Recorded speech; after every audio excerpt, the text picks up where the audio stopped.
தீய சக்தியும் தீந்து போன சக்தியும் அதாங்க திமுகவும் மற்றும் பலரும் ஒன்னா சேர்ந்துக்கிட்டு திருட்டுத்தனமா யாருக்கும் தெரியாம ஒரு ஓரமா மூலையில உட்கார்ந்துட்டு பேரம் பேசி கூட்டு சேர்ந்து ஆட்சி அமைச்சு கொள்ளையடிக்க திட்டம் போட்டாங்க. அது ஏன் தெரியுமா? உங்களோட இந்த டிவிக்கு ஆட்சி அமைஞ்சா அவங்க பொழப்பே போயிடும். அந்த கொள்ளையடிக்கிறது, லஞ்சம், ஊழல் எல்லாமே கதம் கதம். அதான் இந்த காரணம். அடுத்து ஸ்டாலின் சார், திமுக வந்து இப்போ தீய சக்தி மட்டும் இல்ல, மக்களை விட்டு ரொம்ப தூரமா போன தூர சக்தி, ஓர சக்தி, கோர சக்தி, பார சக்தி.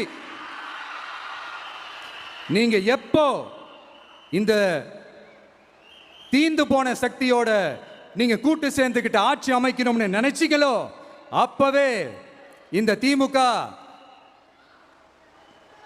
தூர்ந்து போன சக்தியாகவும் ஆயிடுச்சு.